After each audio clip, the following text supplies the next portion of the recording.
Well, well, well, well, well, well, well. If it isn't the consequences of my own actions, said Piers Morgan. Woo! What a day it has been. What a day it has been. Um, I wouldn't know where to start. I see there's nobody in here. Uh,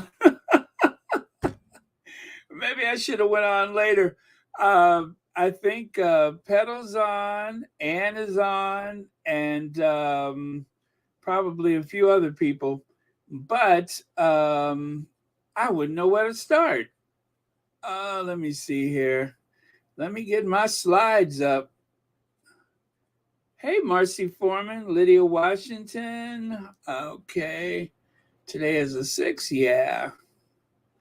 Let me see. Ingrid Sowers are here. Yes. Desiree T.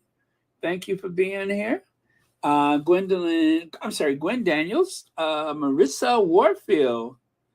What's up, Marissa? Bravo to Prince Harry. He will stand up to fight for the right instead of wrong and tell the world that his fake news and liars need to go to jail, like Piers Morgan and so many of them there. Yes, absolutely. Thank you so much for that. Hello, Louise Narcissus and Karen M. Who else is here? Manelo's here. Annie Bullard. Oh, very cool. Let me see. Okay. Oh, B10 Pow. Connie Balmer. Hey, Connie Balmer. And let's see. Carol Rennie. Mabel Jones. Yes. All right. So my slides are ready. There is that action figure slash Prince of the Realm, Prince Harry. I tell you, Prince Harry was very well turned out. Boy, he cleans up well. Look at him. Look at him. And when I'm looking at this. Hi, Marvin Cotto. I'm looking at this, and I'm just like, how did they have this article just the other day? The hot and not trying to say that William was all that with his foul looking self. And, everything that Harry says, everything he does has major, major swag. Period swag. So, that being said, let me go to my first slide. Hey, Lauren, Gladys, Kumalo, Lorna Williams, Novi D. Hi. Do you guys remember a movie called The Reservoir Dogs? The Reservoir Dogs. Mackenzie, you're a new member? Thank you. And thank you for watching Royal Sussex. Well, if you remember that movie, The Reservoir Dogs, in the movie, there was a scene where the bad guys who were supposed, I forgot what was, but anyway, there was a little scene where they were like walking, right? And so in some sitcom or some comedy movie or something like that, the groom and the best man and the rest of his supporters, they were walking like that, and she said, and stop doing the Reservoir Dogs. Well, I could not help but be inspired when I saw this. There is David Shoburn, Prince Harry's barrister.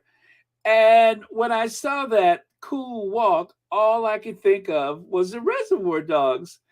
I'm like, you better walk. You better walk. Yeah, like the Queens always say, you better walk. You better work. Work it.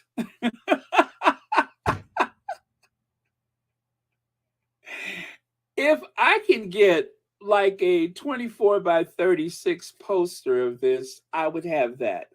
That is all of that in a bag of chips. I mean, when your barrister goes strutting into court like that, is there any part of you that is unsure?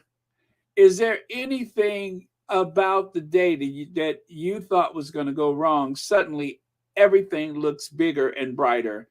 when your attorney goes strutting into the courtroom like the Reservoir Dogs. So I cannot help but take notice of that. I'm just like, this is cool times 10.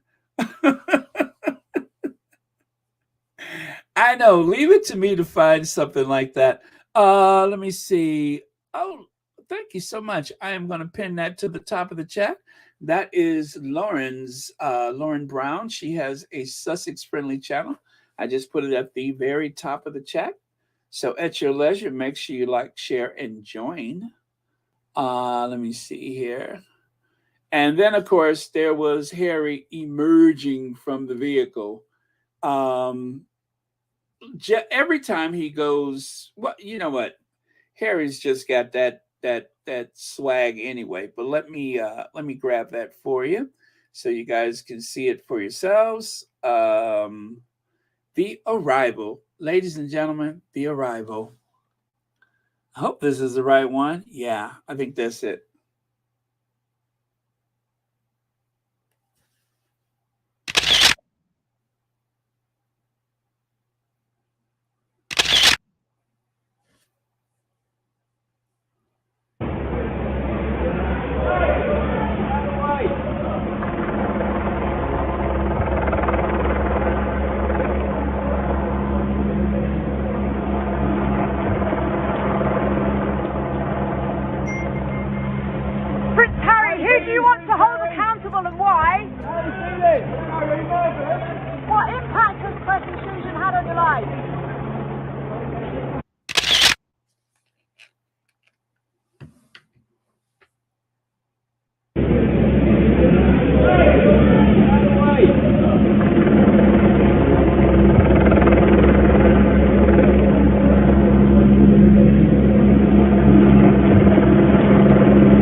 So this amount of coverage is extraordinary. I have a wider angle that I would love to show you guys, but compared to yesterday, when they simply thought they had this notion that he was going to show up, compared to yesterday, this was off the chain. This was definitely off the chain.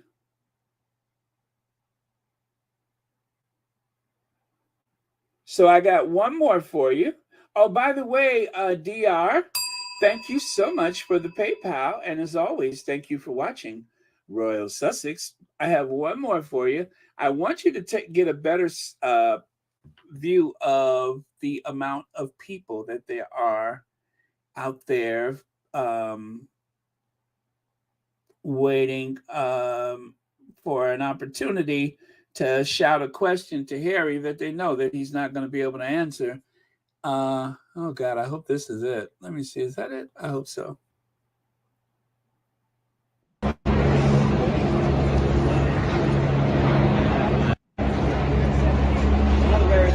So it's like a block of reporters, a city block, not a very long block, but on both sides of the street, you've had nothing but, and I'm so grateful they put those barriers up, because if they were all pushing and shoving and trying to, it would have been outrageous. So I'm glad they had enough sense to do that.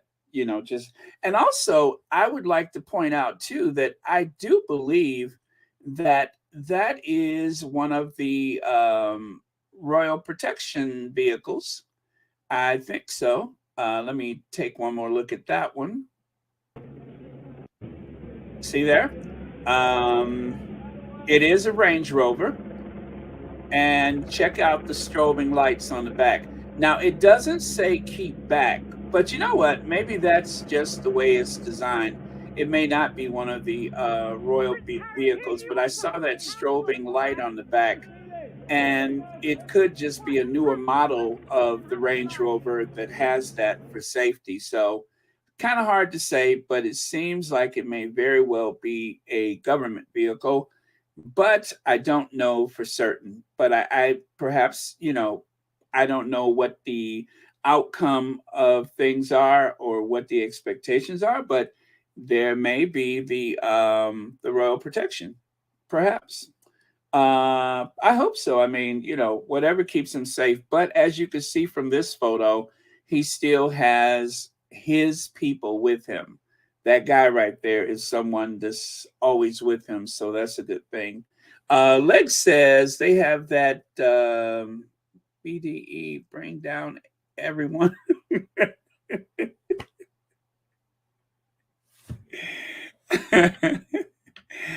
um, bring down everyone. I suppose. Thank you so much for the super chat. Let me see here. Okay, let me go on to the next slide. I'm going to go through the arrival. And of course, there's Harry looking fit and healthy and tan from the sun kissed shores of California, where he lives in that mountainside community of Montecito, where there are no leaks. There are never any leaks in Montecito. And Elaine Parker, thank you so much for the super sticker, and thank you for watching Royal Sussex. Lauren Brown has a super chat. I'm proud of him facing down the people who hurt him. Go Sussexes and squad. Such a powerful way example. Yeah, absolutely, absolutely. Andrew Bodie, thank you for the super chat, and thank you so much for being here as always. Okay, got a couple more slides. And those shoes, I don't know, but those shoes, look at the shine on those shoes, and you know he did that himself. That is the soldier. He may have been born into this world a prince, but he is definitely walking into that courtroom a soldier, a veteran of war, as evident by how crisp and clean and polished he is. And then there's this one. Look at all that media. I told you it went on all the way down the street from the best I can tell. The entire street was flanked on both sides by the media compared to yesterday when there was just a handful of people. Now, I have to tell you guys, I don't normally discuss what's the in the spaces, although there's a lot of haters that hate listen, so it's not a state secret. But one of the squatties happened to be in the court. And I'm telling you, I am going to get emotional, but I have to say this. They said, don't believe anything that they are trying to say in the media. Harry was very polite and soft spoken and, dare I say, eloquent.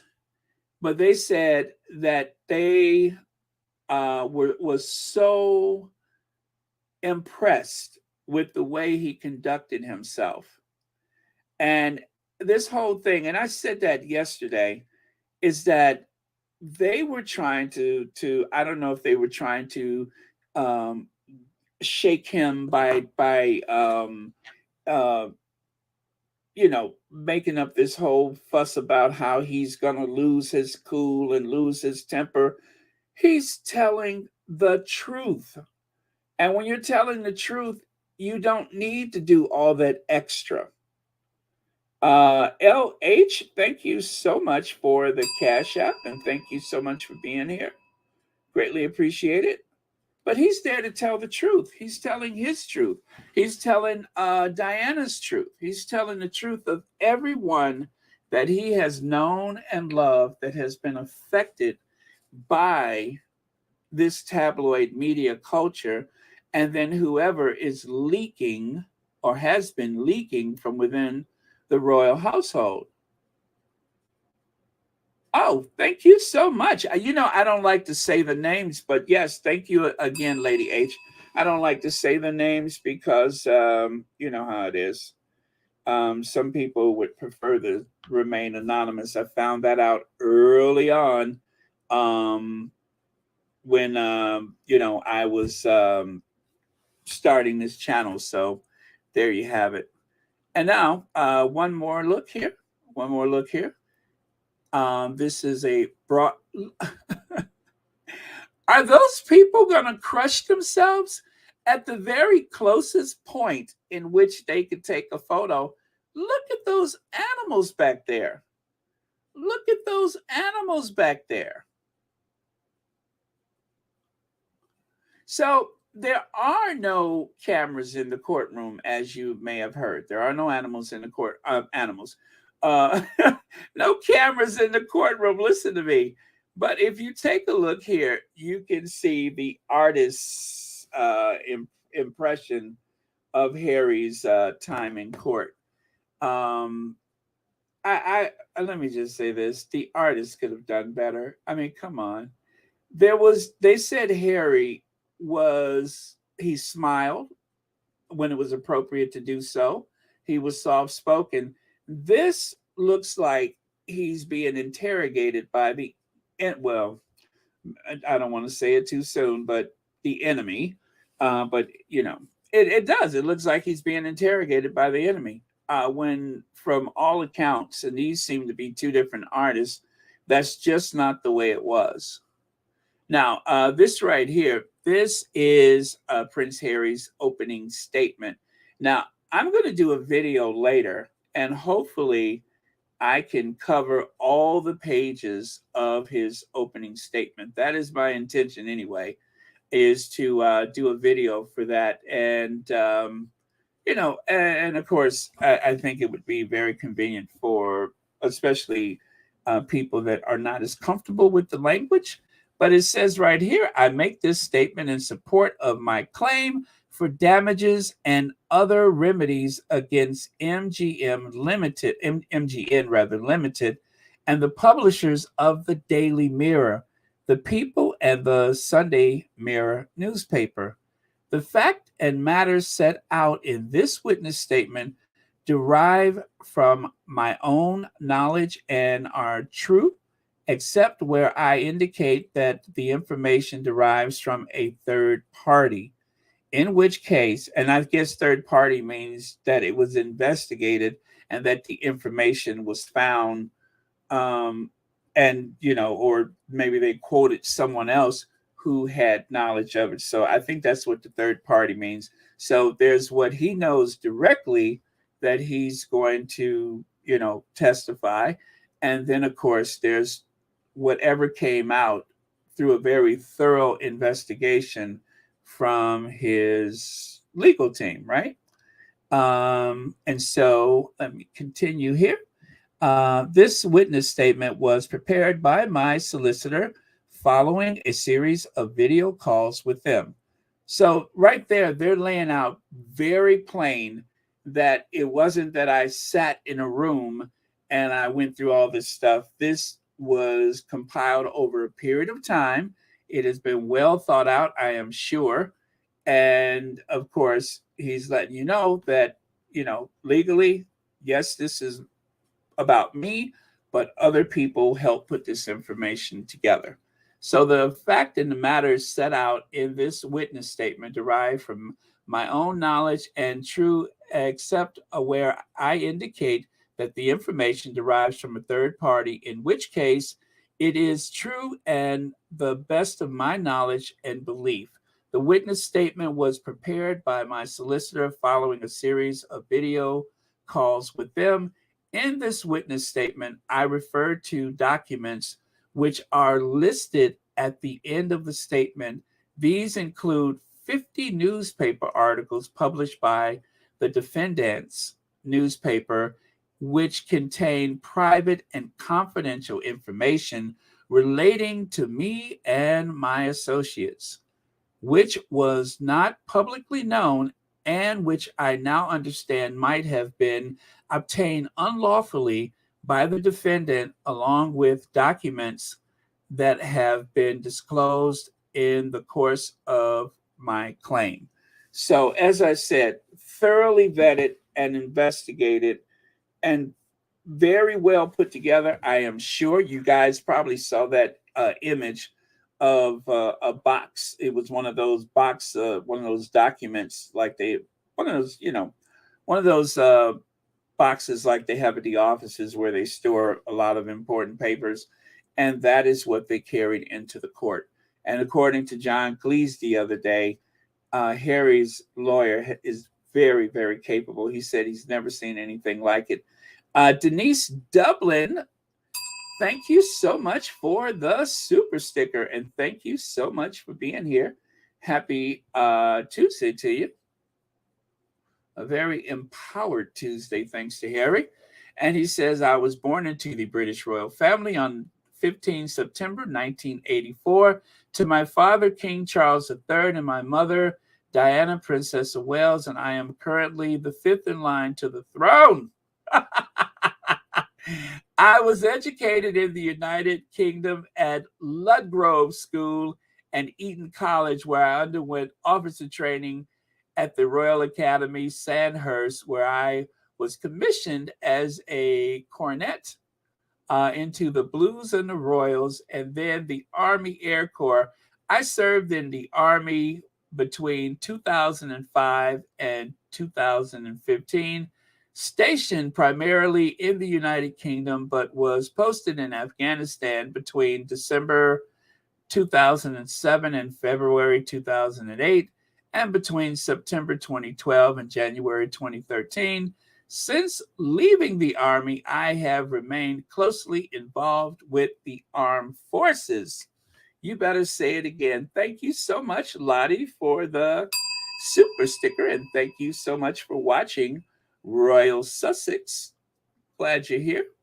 Let me see. Following my departure from the military, and I'm only going to just do this part of it. And actually, why don't I go down here? My relationship with the tabloid press, it was no secret. I have had to continue to have a very difficult, I have had a very, and continue to have a very difficult relationship with the tabloid press in the UK. In my experience as a member of the royal family, each of us get cast into a specific role, a caste system, cast into a specific role by the tabloid press. I heard that before. I actually heard that from from Princess Diana's brother, Charles Spencer, on one of those documentaries. He said that they approached him and said, this is the role that we are going to cast you into. I don't know if they use the word cast. And he said, you could either help us write the story or we will write it without you. But it would be better off for you if you work with us. He, of course, said he refused. And so at the time, they had a bunch of negative stories about Charles Spencer for years. And they told him that he was going to be cast into a position or into a role that was of their choosing. So that is not the first time that I've heard that. Very interesting. So let me see. Where did I leave off? Cast into a role by the tabloid press. You start off as a blank canvas. Oh my God, the language. While they work out what kind of person you are and what kind of problems and temptations you might have, then they start to edge you toward playing the role or roles that suits them best, which sells as many newspapers as possible, especially if you are the spare to the heir. You're then either the Playboy Prince, the failure, the dropout, in my case, the thicko, the cheat, and the what is that? underage drinker and irresponsible drug taker. The list goes on. Can you believe that? Can you believe that? Well, I believe it because Harry's saying it. If Harry is putting that out there, then I am compelled to take that as his truth, as he knows it. And of course, Harry's no monster. Charles, well, anyway, you know what our girlfriend said. Harry's no monster. That's the rest of that family. And of course, Camilla is the wicked witch of the what? The devil. So whilst they would, of course, report on my success in life, it seems to me that they took far greater pleasure in knocking me down time and time again. This extended to my relationships. I always felt as if the tabloids wanted me to be single.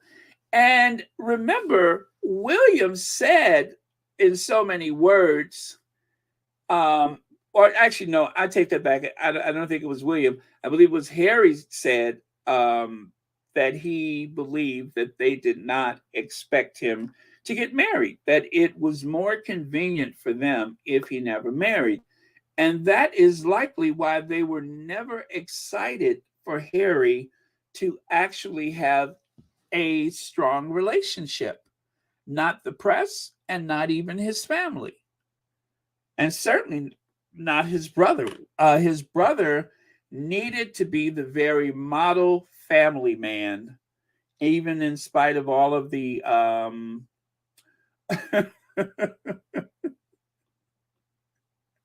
you know what? I'm going to continue this, but I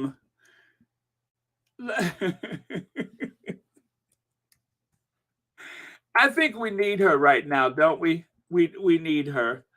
Let me find her because I need her voice right now. And I got a bunch of other stuff. As a matter of fact, I have some very interesting sound bites that I'm going to share with you guys. So, where is our girlfriend? Where is our girlfriend?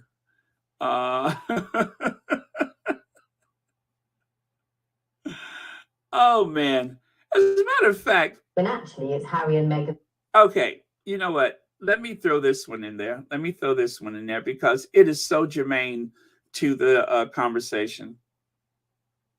Harry and Meghan's war on the press and the media. That's and true. As they say at the start of episode 1, they say so many books and shows and stories have been written about us. We wanted to have our own say. And remember, the purpose of the PR office at the royal family is to keep the royals in the press all the time. So you have to remember, when I work in newsrooms, it's a fact that every anti-Harry and Meghan story comes from Kensington Palace. But why and if it comes from Kensington Palace, why are they briefing against their own grandson? Well, okay, that's a very the idea. Why are there never any I think that's fascinating about Prince William? Well, William and Kate involved in briefing against them originally, I don't know. That's a good point. But having a war on the media, I don't know whether that's worth the candle. Lucy and Ham. And that could have been the case again, but it is the public who find her a divisive figure. And why did they do that? Well, for a number of reasons, one of which is us. It's the media, because we divide opinion, we take sides, particularly the tabloids. Of course, you have to remember Harry is suing the Mirror Group, the Mail Group, and the Sun as well, I believe. So they're not going to be very well disposed towards either Harry or Meghan. But it is us, the media, and I think we should actually accept that, okay? Although, my job is to report on the royals and to be, sometimes part of their PR spin and be positive about them. Although, my job is to report on the royals and to be, sometimes part of their PR spin and be positive about them. If you give them enough time, the truth always comes out. One more. About how the media inflames this. I was called by the Sun newspaper. If you don't know what the Sun is, it's sort of got the topless girl on page 3. That's all you need And to they know. called me about a month ago to ask if I'd write about how Meghan was like Wallace and how Meghan was going to destroy the royal family and the arguments between Meghan and Kate. And I said, I'm really sorry, I'm just not privy to all of this. I don't think I could do it. And the commissioning editor was really twisting my arm to write this article and say, but you could say, couldn't you, that X happened, and you could say that she's fired all her staff, and you could say that Kate has said this. And I said, well, I'm really sorry, I don't know that, I can't do it. And this conversation went on for about half an hour, and I didn't write the article, but it just gives you an insight into how this whole thing is being, you know, the flames are being fanned by the media, is my You've heard the phrase view. cottage industry. This is a palace industry. Yes.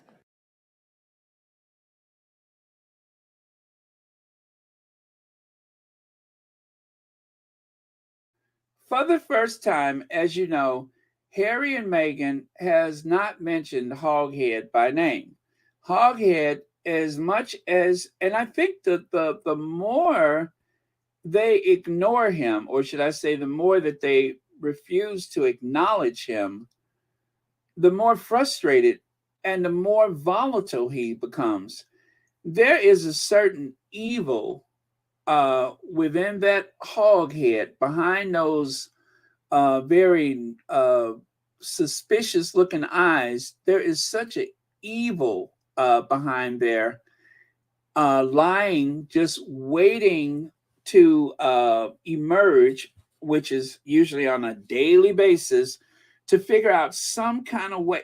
I mean, what kind of hate does a person have to be so negative and so evil day after day after day?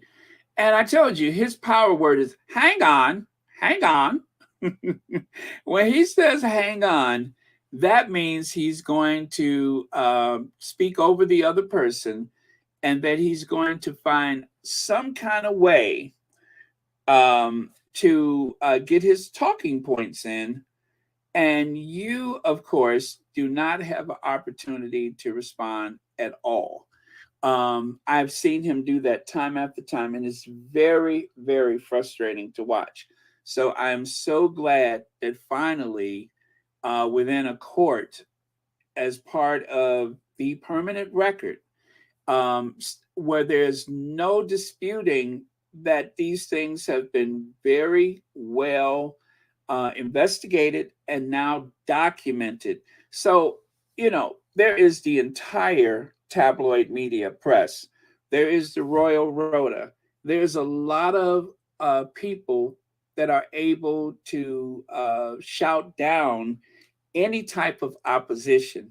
And as I was just telling my aunt today, I said those same dark forces that have been targeting the Sussexes, it's incredible. And I told her, I said, the reason why I'm so bothered by the whole thing with, you know, the This Morning host, I don't want to say his name, the whole reason why I'm so bothered by that, even though, yes, I hate that it's a potential, you know, violation, a possible alleged violation of someone way too young, is the fact that they are able to turn on this support when they choose to do so. They're able to uplift, especially closing ranks to help one of their own. And that same power, or the pendulum, if you will, swings in the other direction. And it seems like they're more efficient at destroying someone's life than they have ever been at uplifting someone. Because, you know, usually, like for instance, the way they try to uplift the rest of the royal family, you still have the social media where that somehow is able to penetrate to the public, and you can see them for who they are. But the way that they have planted the storyline for this other situation with This Morning host, I'm afraid that there will be no justice where that is concerned. And I promise you, I don't care nothing about any of those people. It's just the hypocrisy and the way that they have targeted the Sussexes.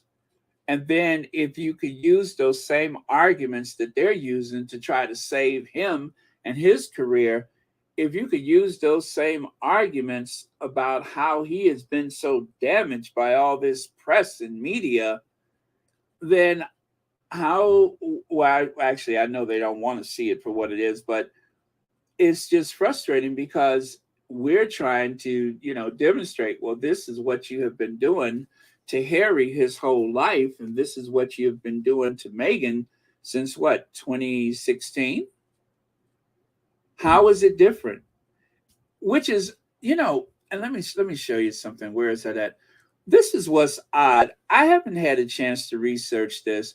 Piers Morgan admits time to end the relentless persecution of Meghan Markle because she hasn't, that is, committed any crime, and she's not a government minister. Now, I think that somebody, I do believe somebody fiddled with the headlines, right? And right here, obviously, I would be a massive hypocrite if I continued harassing Meghan after taking this position with Philip. I'll say Philip. So today it ends. I will no longer be obsessed with Meghan and criticize everything she does or doesn't do. Well, unless she fails to come out in support of Philip as well. I mean, I like I said, I didn't have a chance to deal with this, but that was what someone put out there. But as you can imagine, this is one of those reimagined headlines. So I don't ever expect to see this. Piers Morgan is firmly entrenched into the nasty person that he is. So, but he did do this one time. I don't know if you guys remember this, but when the George Floyd period was going on, global protesting from people of color all over the place that felt as though this was a chance to make their voices heard. He had like this moment on Good Morning Britain where he said that he was going to have to reconsider the language that he used where Meghan was concerned. But as soon as everything died down, he went right back to nasty old Piers Morgan. So even if something like this was to ever come out of his mouth, it wouldn't have it wouldn't have any validity, number one. He probably wouldn't last but an afternoon. But this explains why he has been so hostile toward the Sussexes. It's like Trump said one time, someone said, why do you lie so much about the media? Why do you always say these horrible things about the press? Trump said, so when you report something negative about me, people won't believe you. And that is what Piers Morgan has been doing. Oh, you remember that, Maggie Howell? You remember that? He was pretending like he was trying to.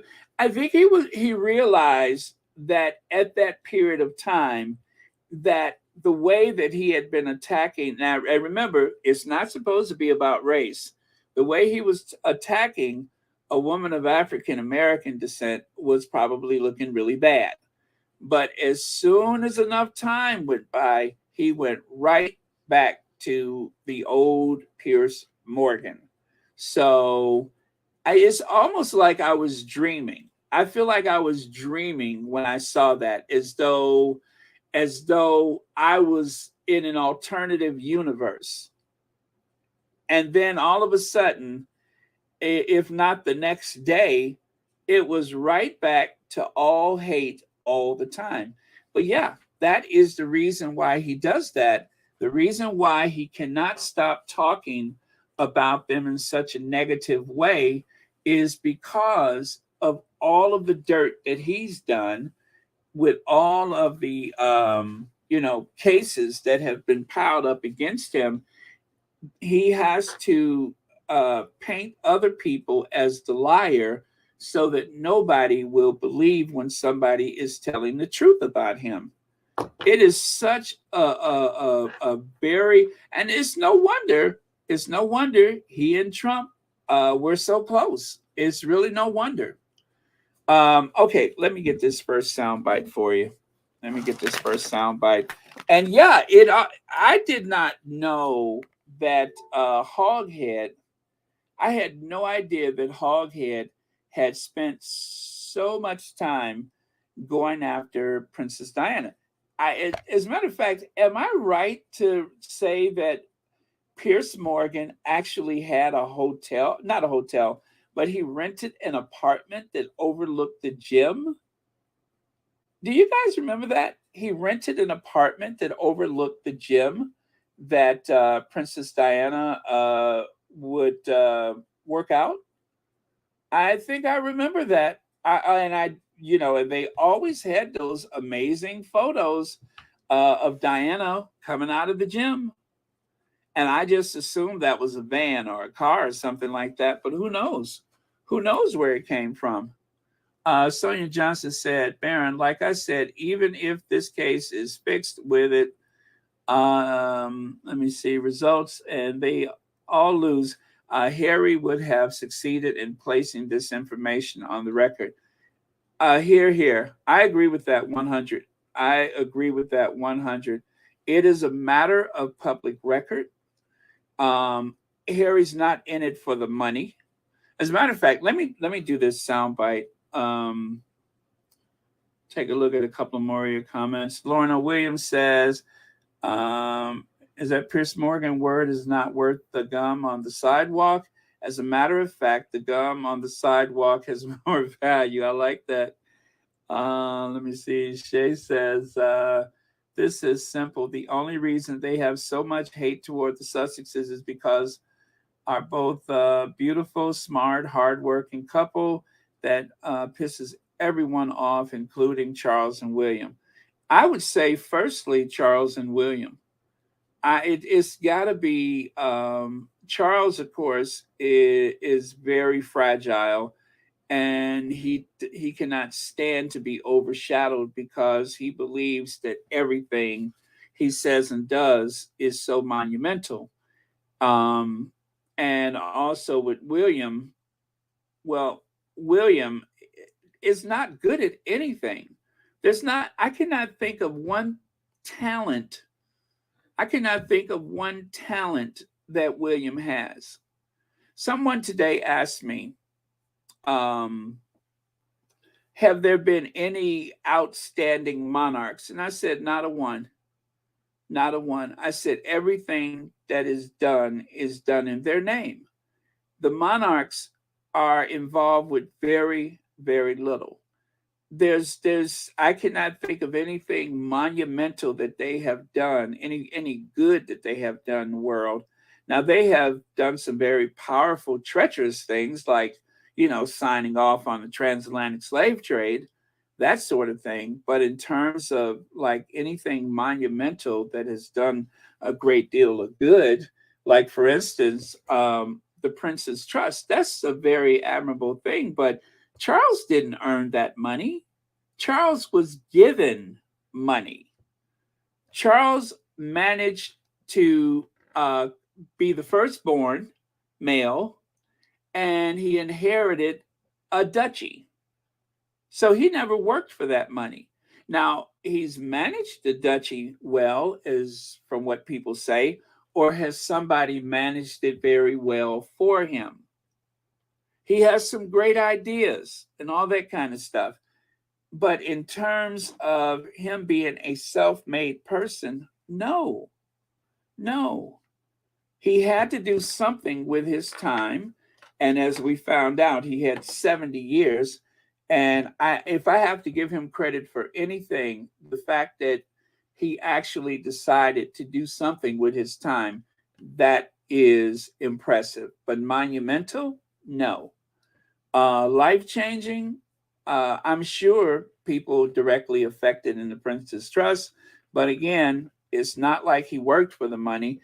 I've fantasized about winning $1 billion jackpot and what good I could do in this world. I'm sure a lot of people would, but I'll give credit where credit is due.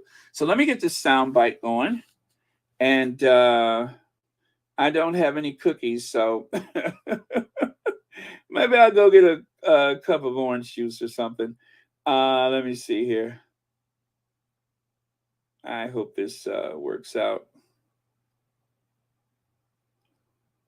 Oh no, that's not the one. Wait, is it this one? Motivated as much by having this stuff aired in court. He took enormous delight in suggesting that Piers Morgan had pursued a vendetta against him and his wife Meghan because of the allegations he was putting in this court case. And he suggests that Morgan listened in on his mother's voicemail messages, and his mother, of course, being Princess Diana. So in some ways, Harry getting to air this stuff, I get the feeling it's as much part of the purpose for him as any sort of judgment at the end of it all and damages at the end of it all. And that's the thing, because so far, there's only ever been one full civil trial in all of these phone hacking cases, thousands of claims. Only one, and that was back in 2015 against the Mirror. Rupert Murdoch's News UK has always avoided a trial. Harry's trying to push them there. And so all of this is really about Harry trying to get the stuff aired in public rather than just taking a settlement on the steps of the court. So I guess that's the point, right? That Harry is not somebody who's looking for money or a settlement or a payout.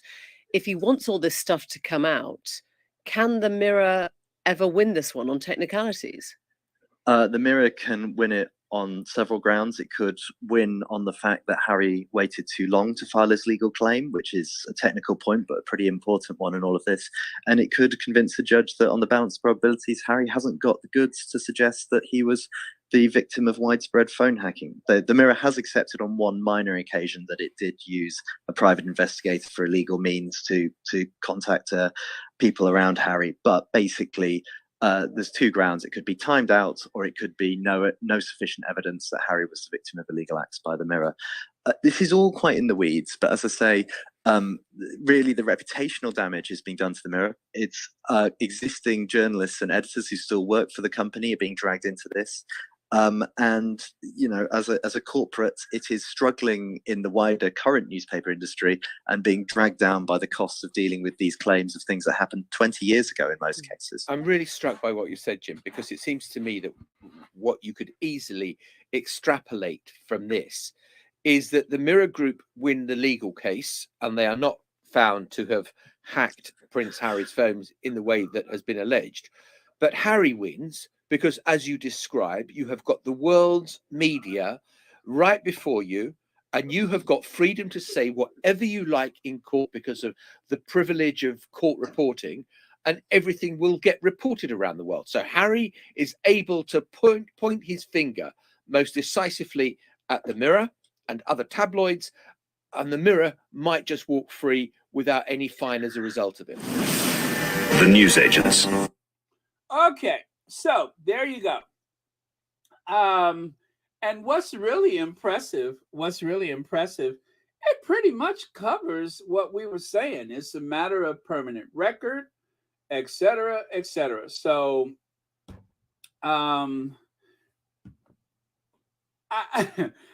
you guys are so impressive because I'm sure that those derangers, those hate mongers on the other side of this conversation, they don't have as much knowledge. They have very little working knowledge about the people that they pretend to love and support. And trust me when I say this, it's not that they have so much love and support in their hearts, but these are some very nasty, evil, malicious people that portray themselves as just, somebody's neighbor. But like that one case where the woman was like this horrible troll online, And when she was found out about, and her son who had moved away had no idea that his mother had drifted into this very dark world of hate and harassing people. Wasn't she harassing who's the little girl that was missing? The one, the family was on vacation, and she was making accusations about the parents and such, and that was her life's work. She spent the entire day perpetuating that narrative. And it's so sad that the Sussexes and their children are not safe because of those kind of people. And if you are one of those kind of people that are listening to me right now, for the love of God, please go and get some help. Please go and get some help, because you are a very, very twisted, sad individual. But that's what's out there. That's what's out there. And they look just like your sweet, loving, typical neighbor. But once they get to the keyboard, they are monsters. They are monsters. So, oh yes, thank you so much, Connie Balmer and Teslin Dawkins. Thank you so much. Exactly. That's who I believe the lady was targeting, this girl's parents. And that is the kind of people that are still declaring that, yeah, who says that somebody's child is a doll? Oh. And so I have actually, I saw this one and I was just like breaking.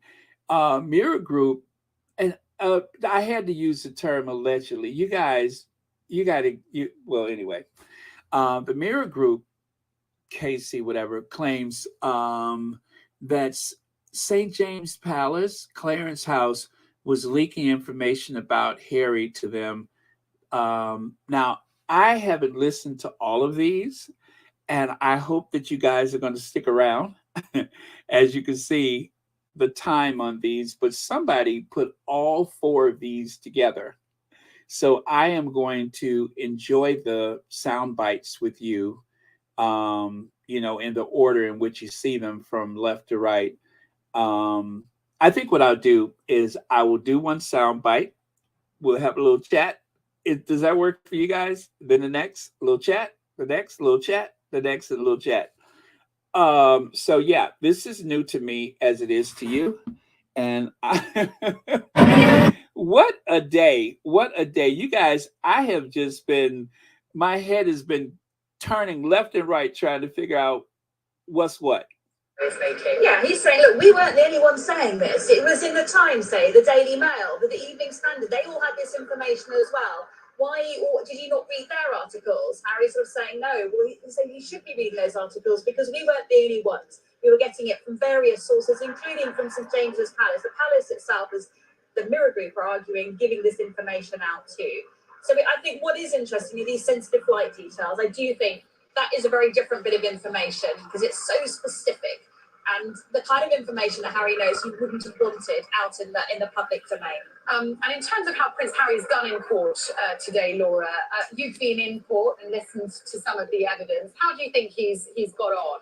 There was always a worry with Harry coming here in person that once he took to the witness stand, his lawyers, his legal team are not going to be able to advise him anymore. They haven't been able to coach him and tell him what to say, but they've been able to advise him. But as soon as he's under oath, that's it. He is on his own in that busy, crowded courtroom. And there was a fear that the barristers for Mirror Group newspapers will try and rattle, they'll try and rile him, prod and poke him until he started taking himself down roads that they wouldn't want him going down, saying things that they didn't want him saying. But it seems so far the reason Harry's team are happy is because he's remained calm. I think he's remained with more confidence, perhaps, as the proceedings have continued, and he certainly has kept his cool, and that was the fear there but he wouldn't keep his cool. He'd lose his rag, if you like. And just a recap for any viewers just joining us, we're showing you pictures from outside the High Court in Central. So, in the witness box for Prince. Okay. It's like I said, they were trying to, I guess, conspire against Harry yesterday by trying to imply that he would be too nervous, or that they were going to try to trip him up, and that somehow they were going to rattle his cage. And none of that happened. None of that happened. And this is why I am so surprised that they thought that anything like that was going to shake him up. The way that he was able to articulate himself on Stephen Colbert with Anderson Cooper and what's his name? The other two people, Bradby and Michael Strahan, the way he conducted himself through those situations, and especially your big goofy brother comes running over to your house and slams you into a dog dish, and you ask him to leave, or your father is ragging on your wife the day that your grandmother died, and he handles these things very well. He's very measured. If there is a Harry that somehow turns into a werewolf or something like that, that Harry has been so pushed back into the past that it doesn't make any sense to try to do that to him, especially not in the court of law. I don't think that works. Yeah, thank you, Adrian Burrow. You're right. Harry's a warrior. There's no fear in his heart. And pretty much what this reporter said was the same way that the squatty described it earlier. Can you believe there was a squatty in the courtroom, in the gallery? And they said that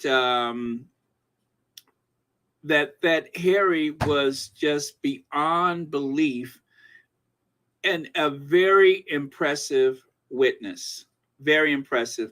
And if they got something wrong, he would say, I think it was, no, sir, I believe that's incorrect. Anyway, let's go on to the next one. Let's go on to the next one. I think the next one is, let me see here. Yes. No, it doesn't. No, that's still fixed to end at lunchtime tomorrow.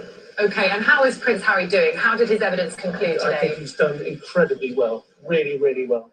What was the closing remarks today in terms of the articles that they were discussing? What was revealed? Well, there was nothing really dramatic. They've just been going through article by article, and they came to a natural end at one article, and they'll start again tomorrow. And for you, Jonathan, as a media lawyer and someone who's had dealings with the Mirror Group newspaper, what do you make overall of how things have gone for Prince Harry today, and just the challenge he has ahead of him in terms of what he's trying to achieve here?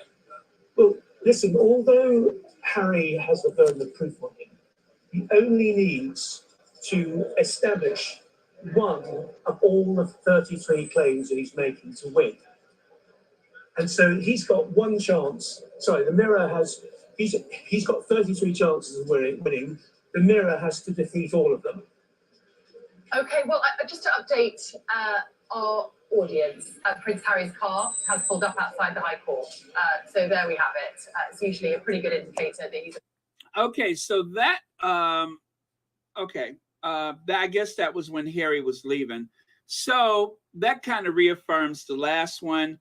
This one is 2 minutes. The other one that's left is 51 seconds. So I'm going to go to the bottom left.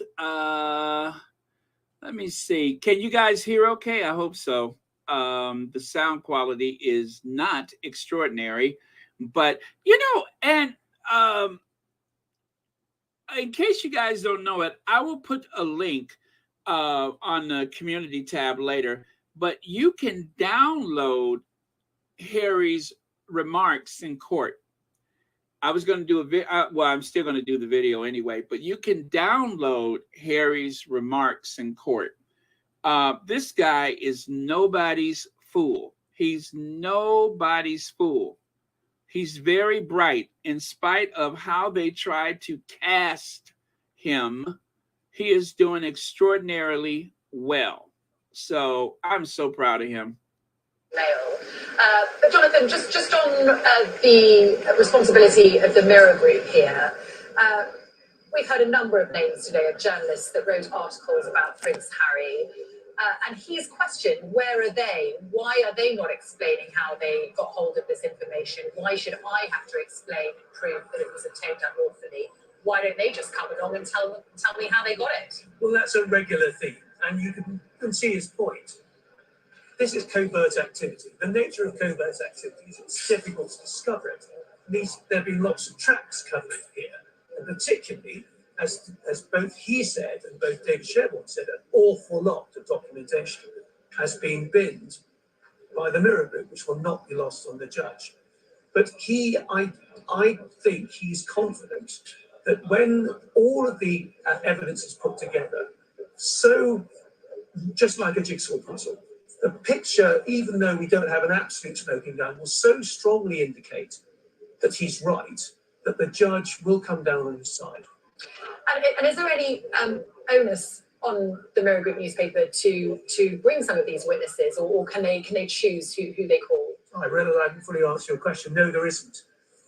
There is, though, going to be an explosive cross-examination tomorrow of one of the witnesses for the Mirror. Now, what's important for folk to remember is that David Sherborne was the man who completely wiped Rebecca Vardy in the witness box because he was Colleen Rooney's barrister.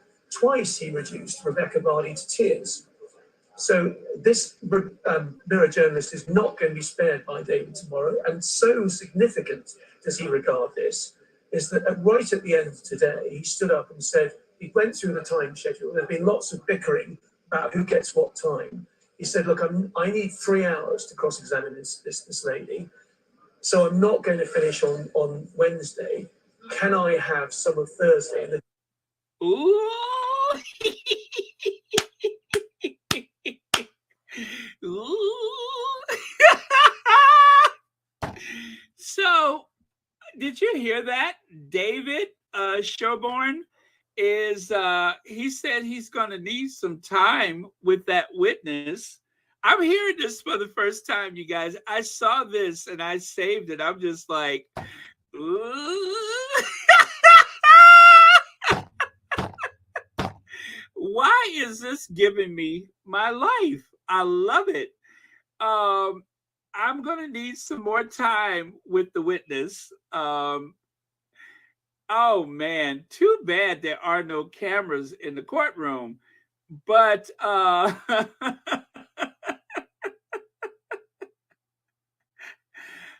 man. I got to stop smiling. My face is starting to hurt. I'm going to need more time with the witness. So it seems like everybody seems to be nervous about this David Sherborne doing his cross-examination.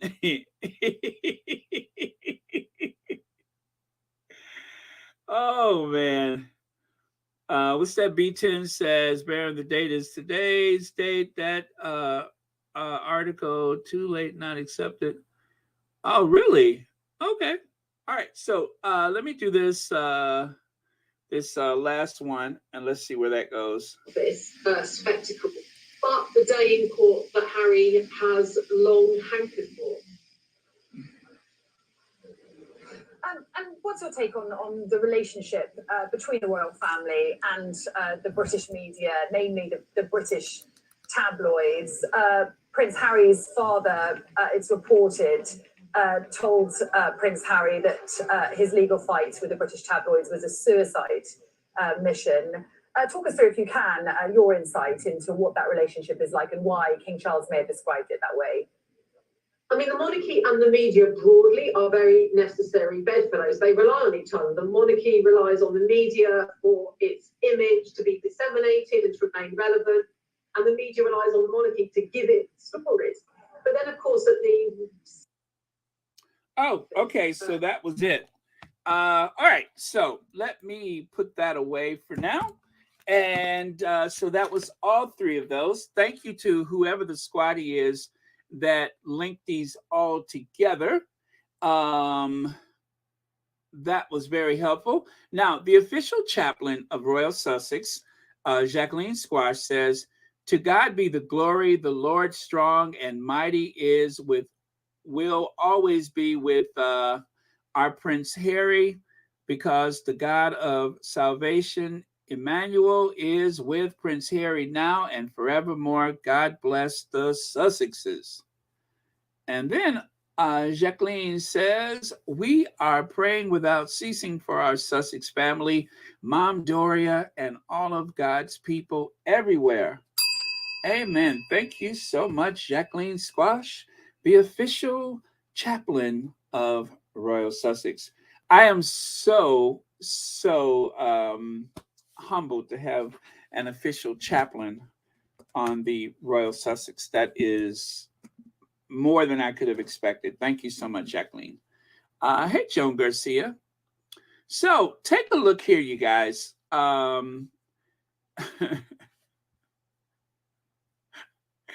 Listen, don't laugh. Don't laugh. In the phone hacking case, Prince Harry told the court that every single article played a destructive role in his life. And then Sky News continues to say there are no cameras in the court. So as part, I said don't laugh, as part of a special program, Sky has recorded what was said to be the Duke played by an actor. They went and hired an actor. That's supposed to be Prince Harry. They went and got an actor to recite Harry's opening statement. And as you can see there, Royal Suitor says the world needs to send the UK a wellness check. They are not okay.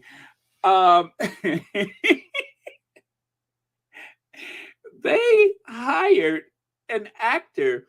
That circus outside of the courtroom was something to behold. But to show you how twisted they are, they went and hired an actor to depict himself, portray himself as Prince Harry. This is a real thing. They big fat hired an actor. When I saw it, I was just like, who the hell is this?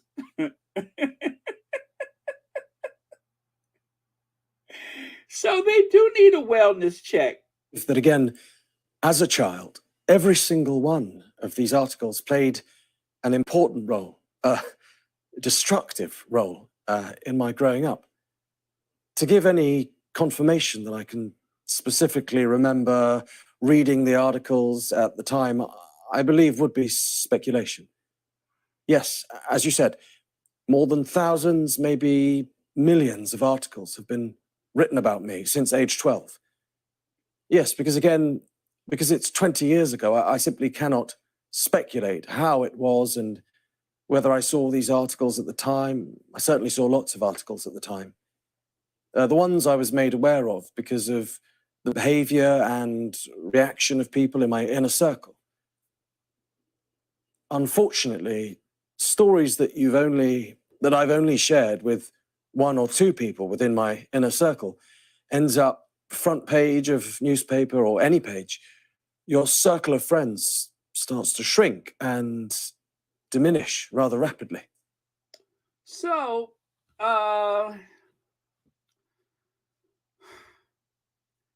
that is a reconstruction of today's court proceedings. Yeah, that's all I can say is yeah. Yeah. So, aren't you people ashamed of yourselves? What is wrong with you people? Not one person said, that person right there, this is not a good take. Not one person. You gaslight his mom, now her son. You fail to be human. You think harassment and press intrusion is the price of fame. And let me remind everybody, not that you guys need to be reminded, but Harry did not ask for this life. He did not ask for it. This is what he was born into. And this is the punishment. This is the punishment. And so right here, I found this old headline. Dan Wooden said, "I've had enough of the sniveling Harry's deranged campaign against the media devils and the royals. He's trying to destroy Charles, Camilla, and William over leaks and briefings when I know those spinning for him and Meghan did just the same." You see how they try to turn it around? You see how they try to project the stuff that they are party to, they try to project it upon other people. And you know what? I just found this by chance today. I forgot I had this. As I told you, sometimes I just save stuff and I don't know. I just saved it. And little did I know that it would be so properly placed in today's conversation, where you can see in the past, in the present, and surely in the future, that they try to project all of these things upon the people that they are taunting, that they are harassing and victimizing. That is like their go-to position, is to try to make them out to be the bad guy, because they are the ones that are truly evil. And of course, the calls are coming from inside the house. And I'm not even going to repeat these again, but you guys have seen them several times. And I hope that someday, when this monster ends up in court, that they will remind him of what he said. The thing is, that's not ever likely to happen, because they seem to get away with every, malicious thing that they've done. They always seem to get away with it. So, not holding my breath on that one, but I hope that one of these days these words are thrown back in his face and he has to eat it. And let us get to this. Let us get to William. Now, I could not stop thinking about this situation. As Harry spelled out the way his life has been made a living hell because of the press, because of situations like the way they treated his girlfriend, or the situations that surrounded his mother's, paranoia, or what they said was paranoia. But, we're all capable of moments of paranoid. But the way they speak about Diana, it was as though she was persistently paranoid and constantly in a state of I guess, hysterics. When now we find out that they were listening to her phone calls, they were hacking her emails. All of these things were happening. And so the fact that William, and this is what I said a long time ago, I'm going to say it again. Somebody prepared those words and gave it to him. And him reading this thing about his mother's paranoia and such, it was designed to take the heat off of the tabloid media and to put all of the responsibility upon the BBC. The BBC, of course, William and Harry, they were supposed to do that that thing, that, what is it, the two princes. And I think that was at the point where William decided, okay, we're gonna have what was it, ITV do the Christmas Carol. Remember that? He turned his back on the BBC. He turned his back on Tom Bradby, who I think is he's not Sky News. He's the other one. So I think all of that was designed to take the heat off of, even if they used deceptive means to get Diana to do that interview, her words were her words, and her words were true. That was life the way she knew it, and she spoke it, on camera. This is what I've been through. And I do believe that tabloid media that William made that deal with, that settlement, number one, read this speech. And number two, and I'm alleging all of this, number one, go read this speech. And number two, try to make sure your brother doesn't take us to court. Those were the two things that they were trying to get out of William. Allegedly. I have to say allegedly because I don't have a lot of evidence to back this up. But just like any royal reporter, I have I have my ways, right? So yeah, right here. I've always heard people refer to my mother as paranoid, but she wasn't. She was fearful of what was actually happening to her. And now I know that I was the same. Prince Harry's witness statement. So like I said, that witness statement is loaded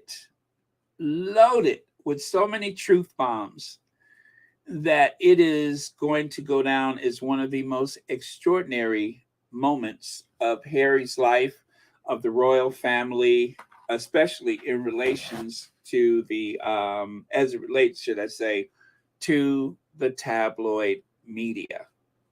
So yeah, there's that. And then right here, I found this old article. Actually, I didn't find it. One of the squaddies posted this today. Charles undermined late Queen plan to sue News UK. Prince Harry tells court. Harry claims his father intervened because he wanted to ensure the son supported his and Camilla's future reign. So this is an older article, but still very true today. Queen Elizabeth II personally threatened Rupert Murdoch's media company with legal proceedings over phone hacking, only for her efforts to be undermined by the then Prince Charles, the High Court has heard. Prince Harry said his father intervened because he wanted to ensure the son supported his ascension to the throne and Camilla's role as queen consort, and had a specific long-term strategy to keep the media on side for when the time came. The Duke of Sussex made the claim on Tuesday as part of his opening legal action against the news group paper. I guess maybe that was from today, huh? The legal case lays bare Harry's allegation of the deal between senior members of the British royal family and the tabloid newspapers.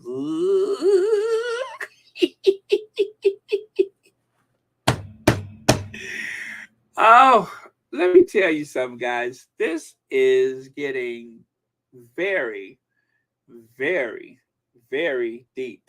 This is really going deep. What the hell? What is going on? Hi, Victoria Fabre. What is going on with this family? And look at Camilla in the background. The wicked witch of the devil. Look at Camilla. Okay. Now, you guys, is now a good time. Let's hear from my girlfriend. Where is she at? Where is she at? because we need her voice right now. Let me see. Harry's book. That's it. Wait, what did I just do? Okay, here we go. Love Prince Harry, and Prince Harry should be king. He should be king. Prince Harry, not William. William and all of them in there. Camilla is the wicked witch of the devil himself, because she is part of why Princess Diana is not here. I do not like them. I am from the islands, and we don't need them in the Caribbean. Get lost. Demolish the monarchy. This is 2023, okay? And I will support Harry 100%. I do feel for him. Yes, I do. And everything in the book is the truth. And Charles is the monster, not Harry. Harry is no monster, not Meghan. He is bringing the story out right now. They are evil people. They are not nice.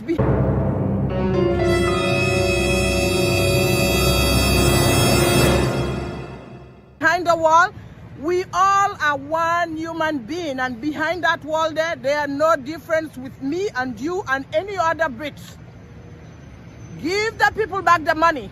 They are just welfare recipients, living off the taxpayers of the British people. And the British people are stupid, supporting that nonsense monarchy. It is nothing. It's just a title. It means nothing, a title. I'm angry at them.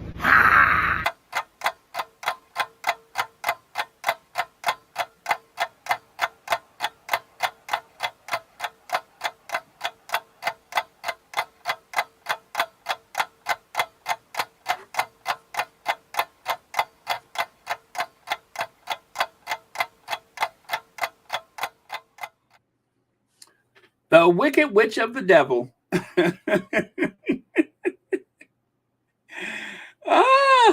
I love her. I love her. I'm going to build a shrine to her later. So, wait. Where is this? Okay. Oh, I don't know if you guys saw this, but going to change the topic for a moment. It says June 5th. So that is from the Sussex Community Events. And of course, they're the ones who put together the fundraiser. Dearest Sussex community team and global Sussex squad supporters of Prince Harry and Princess Meghan, I would like to thank you for your support and help in making Prince Archie and Princess Lilibeth's birthday celebration really special and the fundraiser very successful. Sussex Team Community Event, you've helped us so much from hosting and co-hosting birthday spaces, creating video clips, printing and posting promotional flyers, tweeting and retweeting donations, and encouraging others to donate. It was truly amazing to see. You have all been absolutely incredible in this, in the success of the Sussex Squad Kaboom fundraiser. Please know that we are at Sussex Community Events appreciate all of your help during the entire process, especially for keeping us sane and encouraged, that is, during the most stressful yet most exciting times. Truly, we are proving that a diverse community from 7 continents can unite and come together because of the love of Prince Harry and Princess Meghan, who, by the way, who by their example have shown empathy and compassion for others. Oh boy, this is kind of small for me. Again, we greatly appreciate all the time that you spent to ensure that Prince Archie and Princess Lilibeth's birthday was perfect, and the foundation for Kaboom, the recipient was successful. Not foundation, is fundraiser. Let me see. Together, we proved that love wins. Cheers to love. Service is universal. Sincerely, Sussex Community Events. Very, very cool. So again, you guys, where is the applause for all that you have done?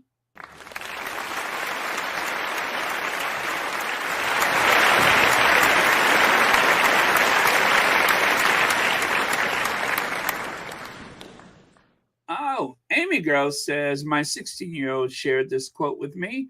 A patriot supports his country always and supports his government when it deserves it. Oh, I love that. I love that. I love that. That is so apropos. Thank you so much for that. Let me screenshot that because I want to make sure I remember this. Yeah, I want to make sure I save that. That is inspiring. I love it. You support your government when it deserves it. You always support the country, but you support the government only when they deserve it. I love that. Thank you so much for sharing that with us. Okay. Okay. And then here, deep breaths. Kate Middleton voices support for tabloid. Prince Harry is suing. I believe this was in the Newsweek. As a show of solidarity to a tabloid, the people who have tried to convince us that she is a capable, well-meaning, people-loving person. Those tabloids. Oh man. Anyway, she is coming out and showing her full-throated support for the tabloids, and she should. Prince William and Kate Middleton praised tabloids. Prince Harry is suing, and that is from James Crawford Smith. Well, as my way to show solidarity toward Kate and to give her all of the support that she deserves, not only will I reach out to Kensington Palace for a comment, I'm going to, as you can see here, she's wearing her hair is covered there, right? And as you know, there is a photo of her that I just keep sharing of her. This is my way of showing support to Kate Middlebaum is by sharing this photo again and again and again. As a matter of fact, as you can see, I created a bit of a collage. To Kate and her efforts to uphold and support a tabloid. And so to pay it forward, I have decided that I have to keep sharing this photo again and again and again because it's one of the best likenesses of her. I'm getting a cramp because I'm crossing my fingers. It's one of the best likenesses of her I've ever seen. So if I like it, surely everybody likes it. So I'm going to have to make sure that I, project this image whenever possible. As the way to say, I'm watching you. I see what you're doing. So, well, as people have said, Kate has some very good reasons. I think Petal was saying this earlier, wasn't she? That she has some very good reasons why she should show support and solidarity to the tabloids. But I'm not going to just limit it to Kate. I'm going to say that all of them in that family needs to do the same because their very existence of them as individuals and of course the institution, the royal family, the institution, the monarchy, it all has become so dependent upon the media. And I think that the Queen, in wanting to go after Rupert Murdoch, by the Queen giving Harry the okay to pursue a case against them, it was the Queen's way of saying, okay, this royal rota thing this association with the press is not going to be sustainable. That's what I think. I think if the Queen had any wisdom that she was trying to impart upon her family, is that this is not sustainable because, as they say, every monarchy that has failed is not because of the general public, not because of the random subjects or citizens, is because the people closest to them were the ones that folded first. They are the ones that acted in a hostile way against them, not the common person, but the people in power. And so that is going to be the undoing of the royal family. It will not be because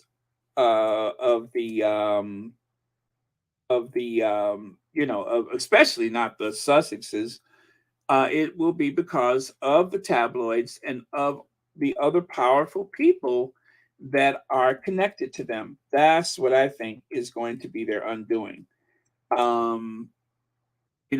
pointing the finger at the Sussexes because that's easy and convenient. But the truth is, they will only have themselves to blame when it all comes crashing down because they have gotten into the bed with the devil.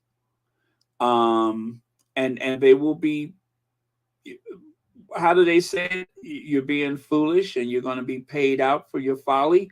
I think that that's what they should expect, is because they are sowing the seeds of their own destruction. They are, as they say, reap what you sow. It's going to come back to them tenfold. Okay, I can't look at this any longer. I can't look at that any longer. Oh, that's better. That's better. I was starting to feel like I had foreign material in my face. That's my way of saying I was the first to blink. She made me blink first. So in the article, it says Kate has lent her public support to a campaign launched by tabloid newspaper The Sun, which is embroiled in a lawsuit with her brother-in-law, Prince Harry, over allegations of historic phone hacking and other illegal information gathering techniques. In a statement given to the newspaper, which was published on Sunday, Kate said she was very proud to support the Baby Bank on Us appeal launched by The Sun's fabulous magazine, which aims to provide support to the 200 baby banks around Britain that support young families by providing essential items such as diapers, clothes, and formula. In other words, kind of like we did with the the Harvest Home. I guess it's like the Harvest Home scheme, or should I say, the Harvest Home for them is their scheme.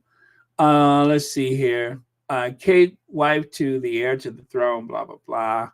Yeah, so that's what they're doing. They're throwing their support behind the Sun, which I think is going to be, I think it's very foolish. I'll just say that I think it's very foolish. Now, of course, here at Royal Sussex, we are very, very professional. And so, as you know, to be fair to Kate, we decided to reach out to Kensington Palace for comment.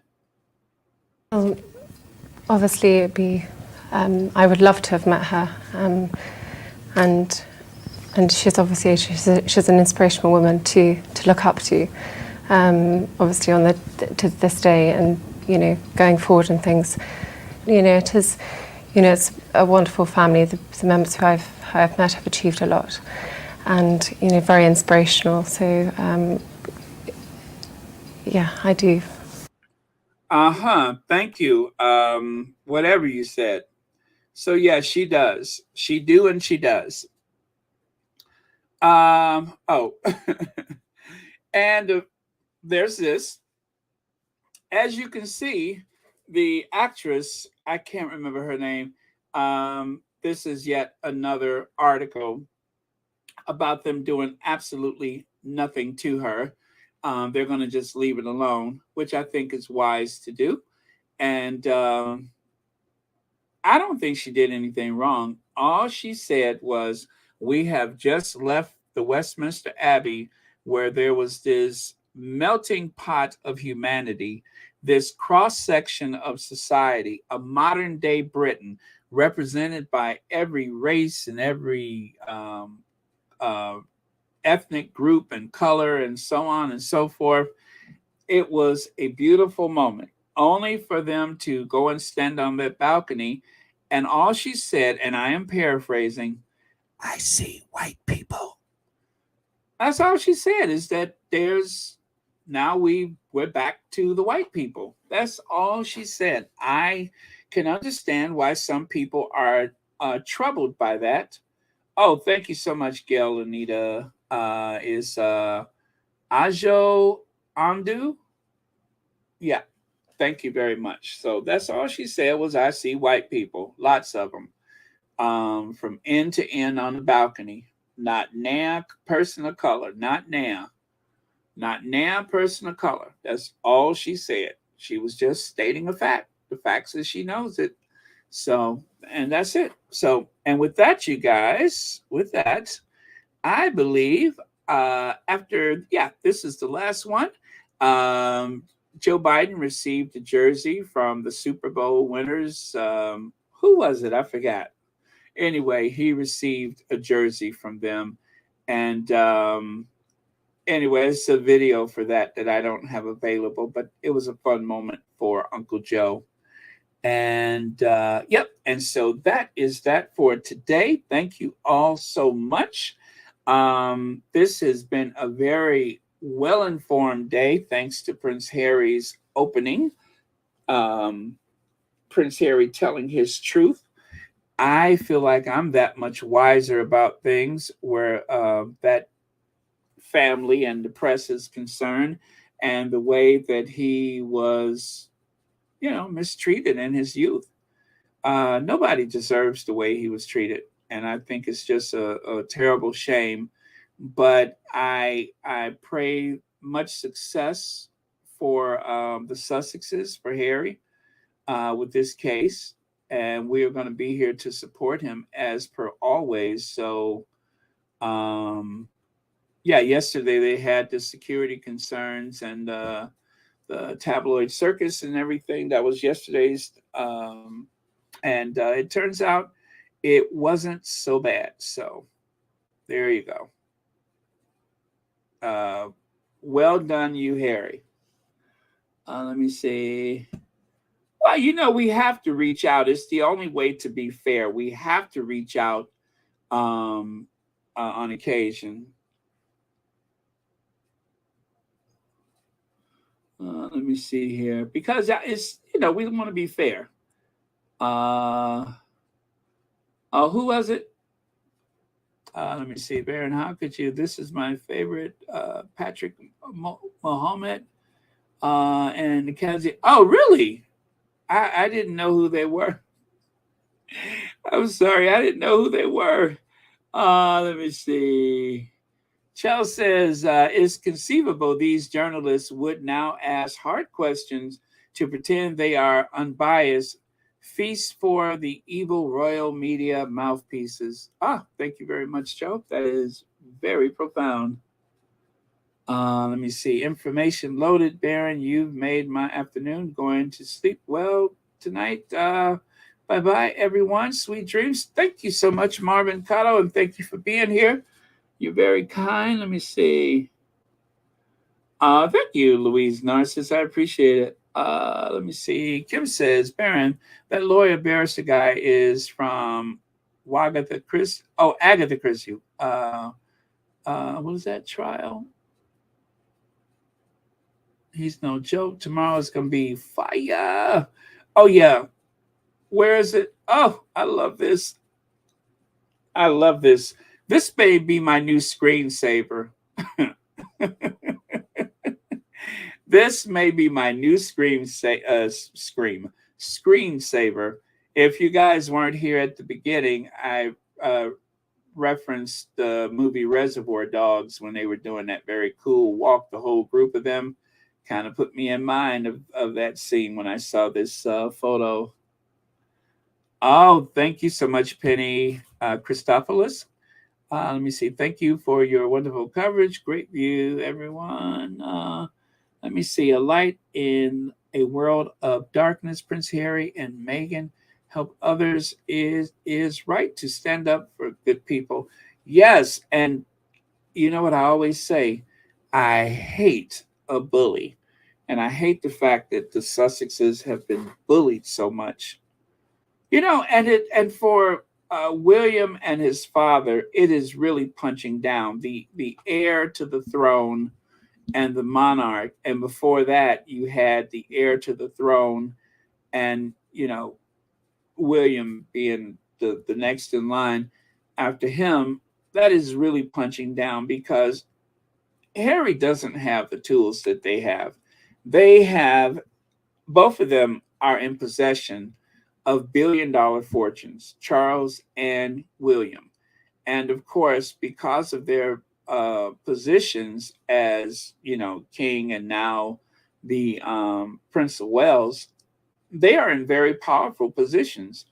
And you have Harry that is on the outside of the institution. And even when he was on the inside of the institution, because of his place in the pecking order, he could not expect any favors to be done for him without them being run past the Charles and William. So he has been fighting this fight with his hands tied behind his back. And now that his hands are free and that he is able to make his case and to speak his truth, well, now the odds are greater for Harry. Not the best, but greater. This is his father's court, right? And someday it's going to be William's court. So, but it just goes to show how courageous Harry is, that he was able to step out of that vehicle and go into that court and tell his truth without hesitation. And of course, without considering, or should I say, without worrying about whatever the fallout is. He told his truth. So I'm so proud of him. Thank you, Andrew. I appreciate it. Thank you so much. Let me see. William and Charles' money can't buy the truths. I'm sorry, Baron. They sleep with the devil. Yeah, the wicked witch of the devil, one of them. And the other one, well, she ain't too far off the mark. Thank you, Jacqueline Squash. As a matter of fact, I think that'll be a good last word of the day. God bless you, Baron, moderators, and Squatty family. I'm going to hang out here for a moment, though. Let me see. Oh, and someone asked about why is my mind going blank? Mo Shannon asked about her yesterday and then again today. I spoke to her last night, and as you know, she's still sorting through some things because of losing her mother last year. And I think it's been a year already, right? I think it's been a year already. So very heavy impact on her. So otherwise, we had a very good conversation, and she appreciates you guys asking about her. So thanks again for that. So, Lucy Wynn, there is a star next to your name. Why is that? On my, is that for the moderators you get a star? I don't know why. No, that's Lucy Highland. Lucy Highland. Why is there a star next to your name? Did I do that? I have to ask because sometimes I hit the wrong thing. Let me see here. I got to go to my other screen and see what that means. I don't see anything. Is that because of a membership? Maybe. I don't know. That's odd. Isn't that what someone always say in one of those scary movies? That's odd.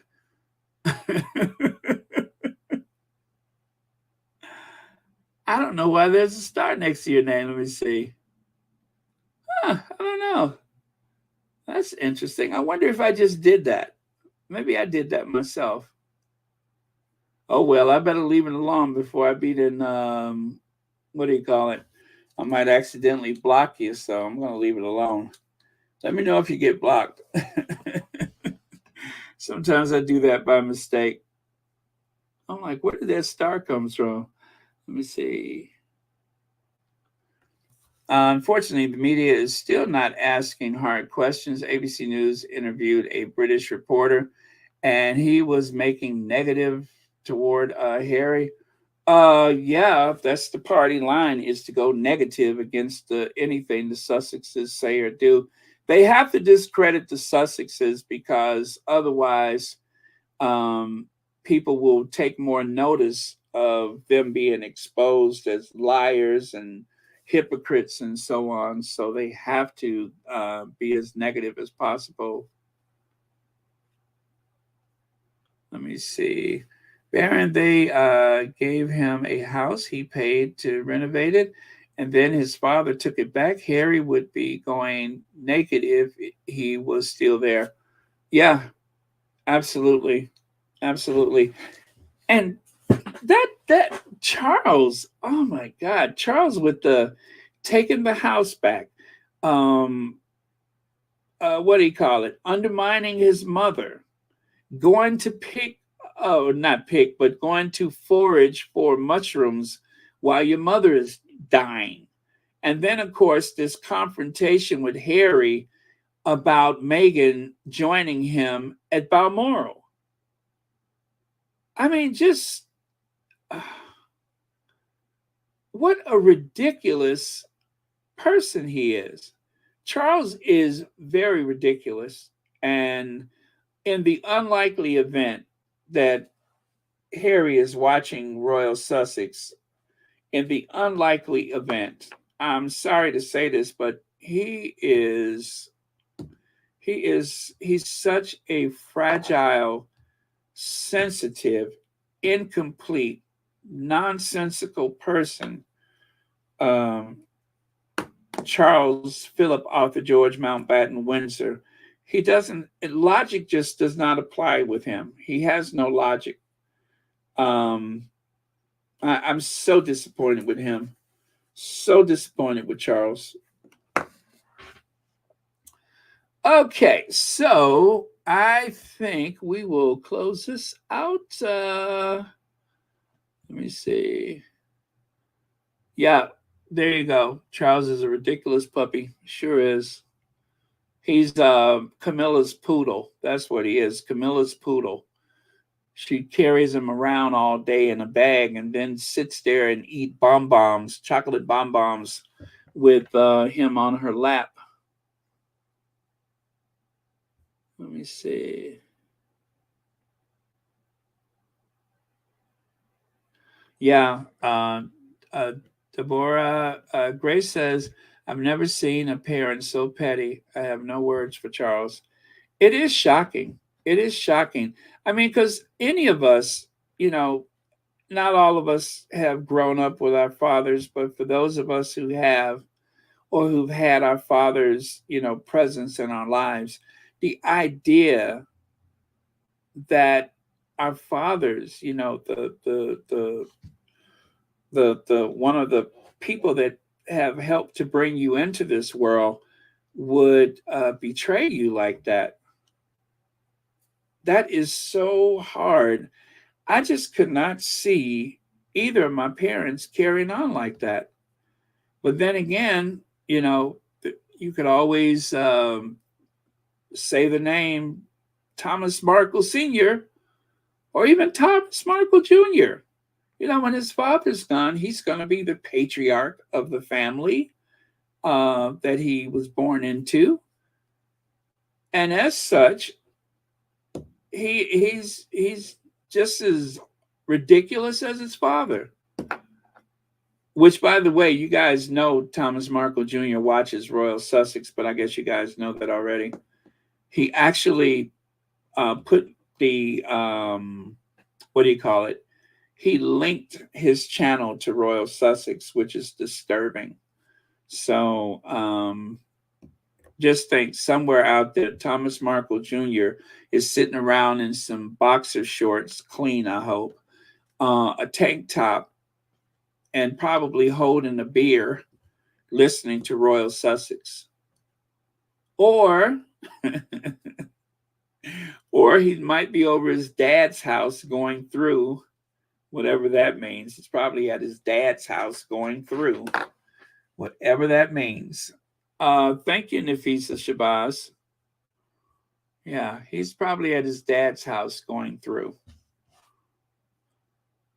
I would love to have a oil painting of Thomas Markle Jr. sitting around in his boxers, black socks, and a tank top, sipping a beer, watching Royal Sussex.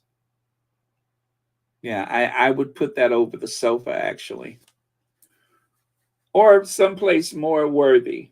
Someplace, I don't know, maybe the bathroom? Oh, man. Go, Harry.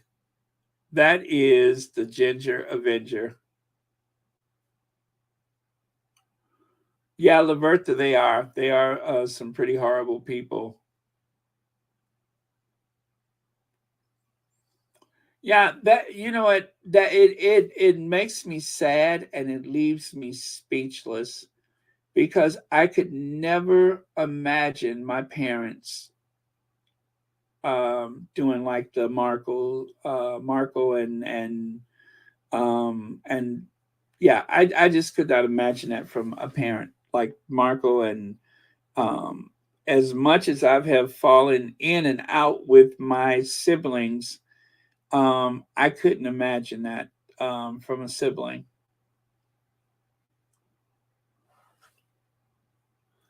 Yeah, Doria is, that's why I always say she's the queen of everything, because Doria checks just about every box I could think of. Very much so. And the idea of someone making Doria upset, oh my goodness, you just don't know. That particular day, I was not in a good place. But yeah, Doria and Diana, for everything that she had gone through and was helpless to fight back. Thank God, Harry is definitely showing proper respect for his mother. I mean, he's risking his own mental well-being to make sure that her voice is not silenced, and that's manning up. That is a man that does something like that.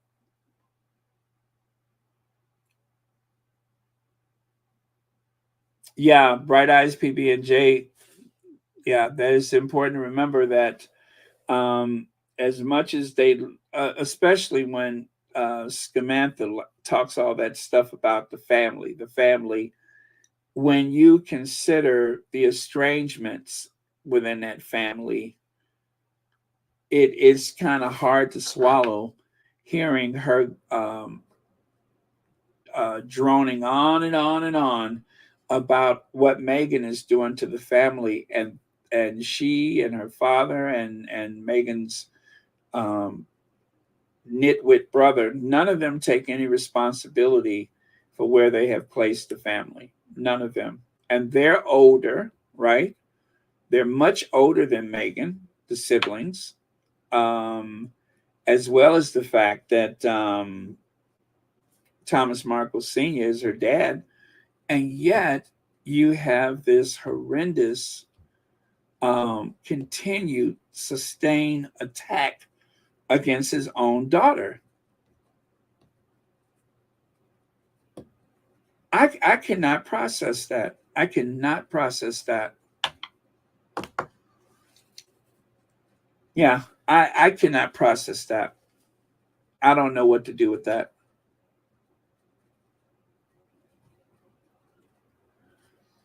Bellissima. Now, is that Italian for beautiful? Bellissima, fashion, glamour, intelligent, what is that one? Iconic, charismatica. Donald Dell, yes, that's exactly what I was going to say. Actually, Raffaella, I was going to say that myself. But you beat me to it. As a matter of fact, I was even going to say it in Italian, but you beat me to it. So, what can I say? Buongiorno. Oh, man. But yes, that's exactly what I was going to do. I love Italy. Oh, I had such a good time there. I love it. Oh, man. Can you believe I walked all the way up to the top of the what is it? The in Florence, the Duomo, all the way up to the top of the cathedral there in Florence. Yes, I walked all the way up to the top, and I mean to tell you, I actually saw my grandmother, and she hasn't been around since the 80s. I saw my grandmother. That's how winded I was when I got up there. I sounded like an interview with Robert Jobson. Every word, you could just hear me gasping. Yeah, I sounded like Robert Jobson sitting through an interview. So if you sound like Robert Jobson, you either have walked up to the top of a cathedral, or you're doing an interview with you're doing an interview on one of those terrible talk shows. But yeah, Dan Wooten is a sick SOB. Yes, he is. Where does that hate come from? Where does it come from? I think it really is a cult.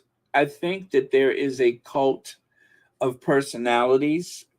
I believe that the tabloid media is a very exclusive club, a very entitled group of people. They're very entitled. Mystic Toxin, how are you?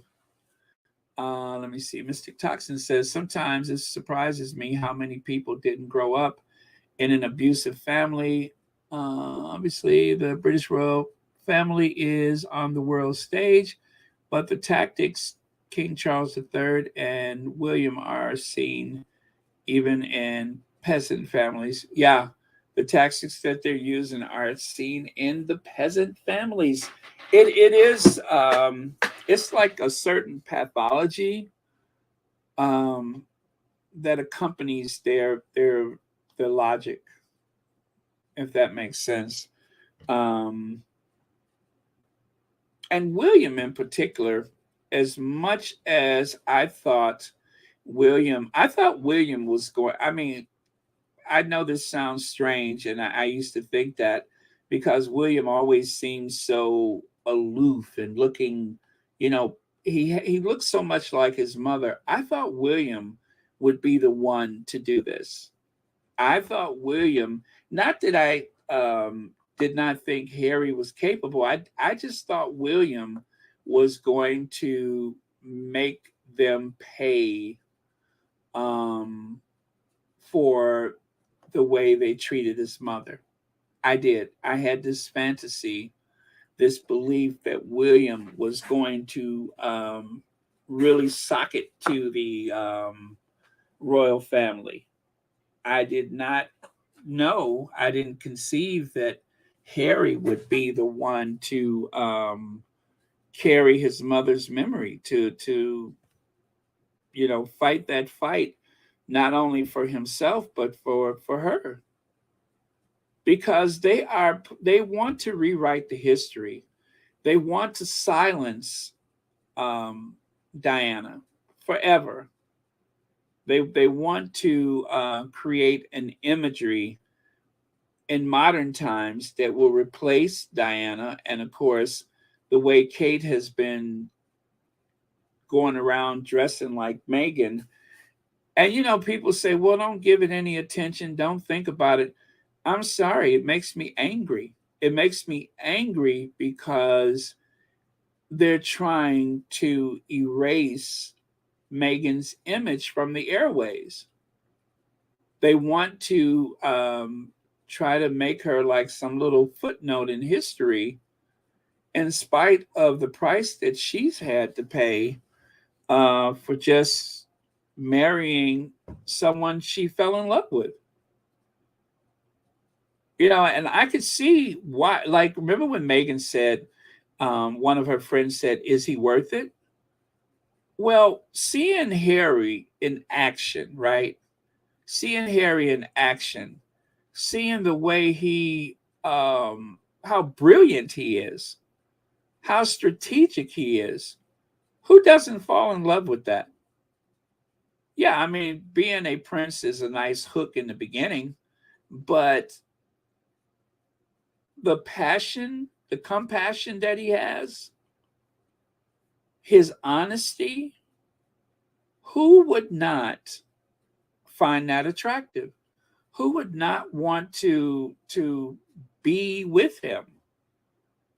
I mean, you're standing there equals in just about every way I could think of, because they both have so many things going for them.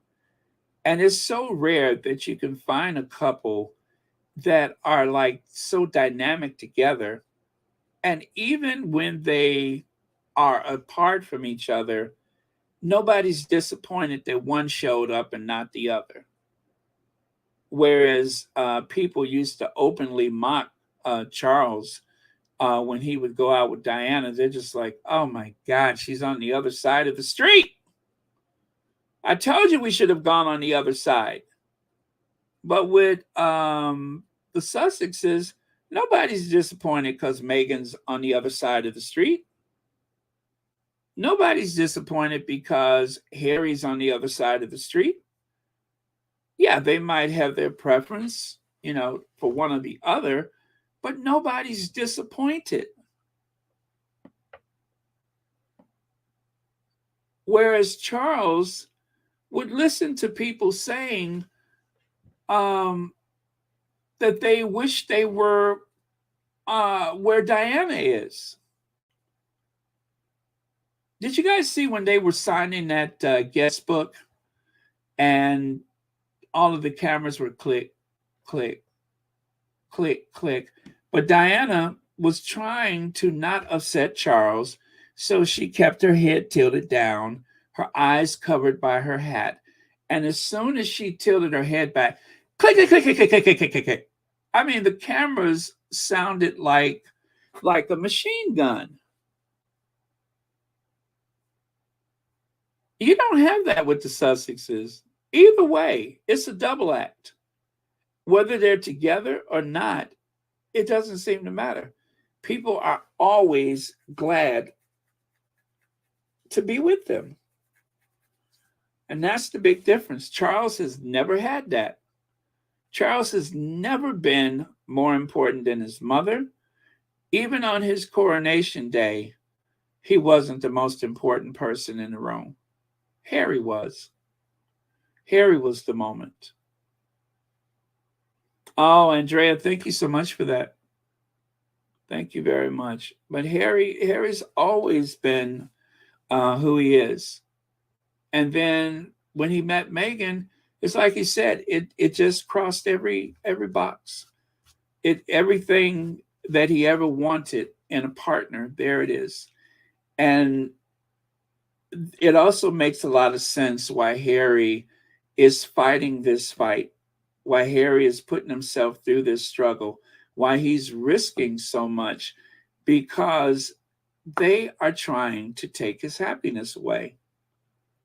They're trying to, they tried to prevent him from having a wife, and now they're they're still trying to destroy his happiness.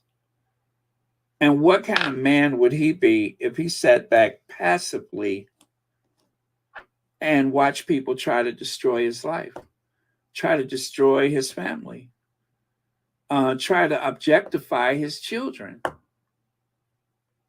What kind of man would he be if he sat back and did absolutely nothing and just allow it to happen? What kind of man would he be if he allowed his brother to dictate the future for himself, for his family? What kind of person would do that? Not him. Harry's no monster. Charles is the monster. Oh, man. That is like my favorite thing. Oh, those shoes, those shoes.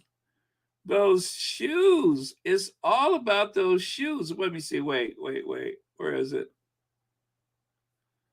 Is this it? Hi, Marion. Check out those shoes. Right? Man, he's looking good. He is looking good. Yeah, and for all of the people who keep saying, why don't he just cut that off? Leave it. I like it. I like it. I like the way his, whatever hair he's got left, I love the way it frames his face.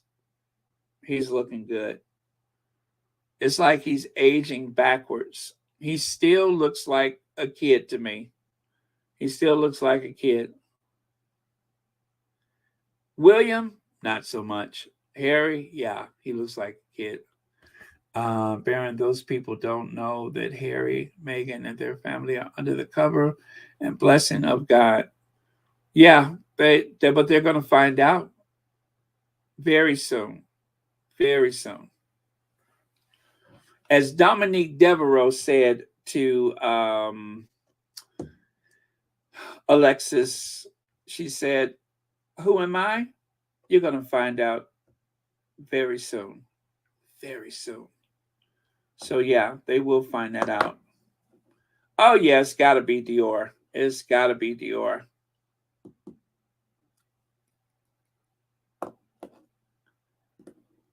Oh, well, let's see. New Squad. 2 people who interviewed about the court case. They both said the tabloids are looking a little scared and Harry seems very confident and poised. Julia Rock, that's what I heard from someone who was in the courtroom. This squatty was so excited that her throat was, she was just like, it was hard for her to squeeze the words out because she was just like so emotional. But she said that Harry was superb. Fantastic.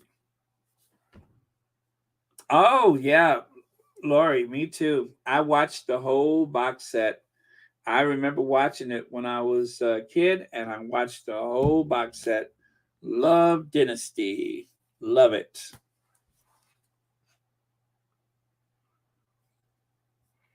There's this one scene from the movie, Dynasty, the movie, the pilot, where Stephen stood up for Crystal, and that's how they got to be friends. I've watched that over and over again. Let me see. Harry will come into his own together with his ever-loving wife, Meghan. Love them both. God blessing will follow them always. Thank you for that, Andrea.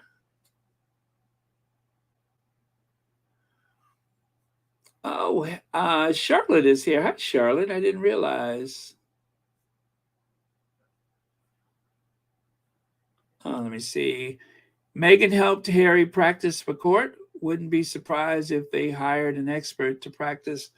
Sussex defender, I'm going to say Meghan has helped Harry find his voice for sure. Yes, Joan Garcia, that was Dominique Devereaux, Diane Carroll.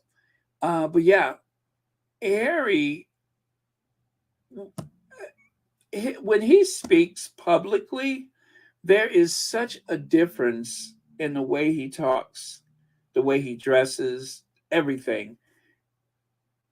Harry has grown exponentially because of Meghan. It is so evident. Yeah, it is so evident. She has instilled a certain strength in him. She's given him his voice.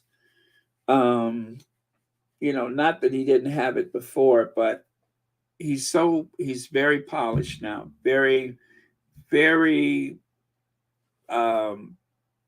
It's like he's a giant now. He's a giant. He's so much more than everybody else in the room, and that is very impressive. And I cannot help but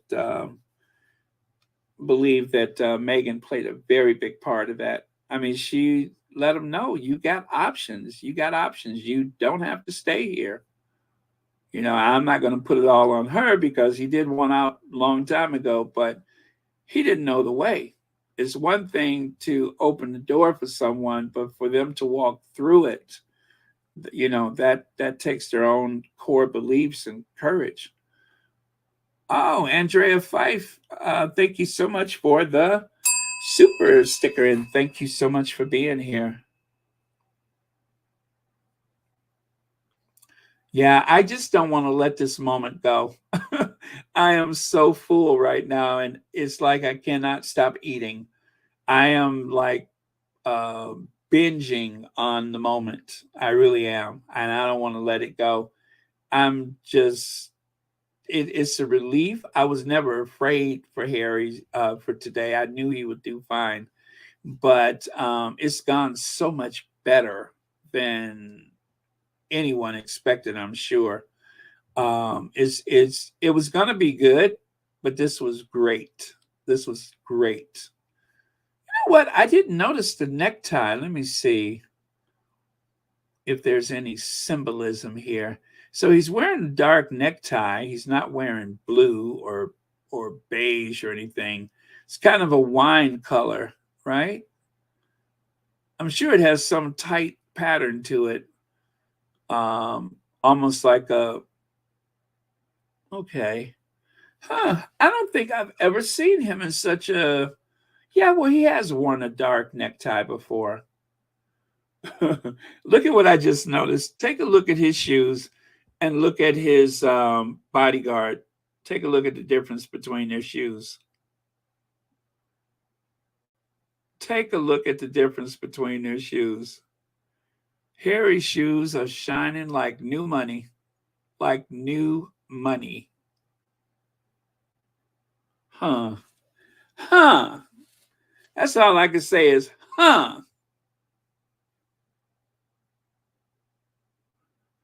Well, you guys, should I close with Harry in his uniform? Where's Susie Q? I have to give her a trigger warning. Is that okay, Susie Q? Should I close with Harry in his uniform?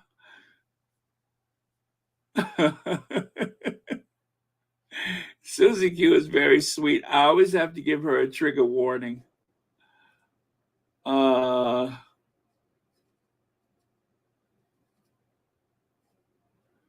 me see. I'm waiting, Susie Q.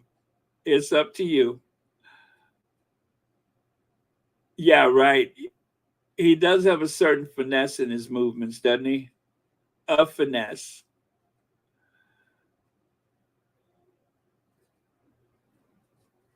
Yeah, his father, it's not so much he's lacking character, he's lacking a backbone. Okay, so Susie Q has given me the go-ahead. So I'm going to close out with Harry walking in that uniform. Man, everybody is going to have these moments in their life. Harry's like Aretha Franklin. Aretha's had so many moments. And Harry definitely has had so many moments. And of course, Meghan is the moment. But Harry has had so many moments in his life when he just has stood head and shoulders above every man in the room. He is like the Blake Carrington of the royal family. Yeah, he's like the Blake Carrington. I'm seeing John Forsythe. Ba, ba, ba, ba, ba, ba, ba. Oh man. Okay, so thank you so much. Love you guys. Thank you so much, everyone, for your very generous and thoughtful contributions. And also thank you for your comments today and every day. LH, thank you so much for the Cash App. Right on cue, just as I said contribution. Also, what else? Yeah, that's it. So I'm going to close with Harry in his uniform with a special little vocal part from, as a matter of fact, why don't I try to find the video first? You know how I am. It may be there, it may not.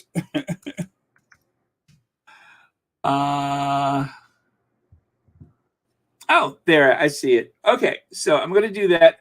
Thank you all so much, everyone, and I will see you all tomorrow. And I'm going to work on that video of Harry's opening statement tonight. Yeah, hopefully I can make that work. And I will see you all tomorrow. Love you guys.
Prince Harry is a young man who has grown up not just with good looks and also royal privileges. It would have been easy for him to choose a life of ease and leisure. Instead, he chose a more difficult path. And by so doing, he has become an example to millions of others. It is a path that fully embraces the noblest traditions of service to his country and to his fellow human beings. On the one hand, Prince Harry has bravely followed the tradition of generations of British royals before him by serving his country in the military. He has been an army officer in the British Army since 2006 and deployed with the Household Cavalry Regiment Battle Group to Helmand Province in 2008. During his time there, he served in the front lines, directing British and American aircraft onto enemy targets. He has shown that he knows what it means to lead by example, even when it means possibly paying the ultimate price.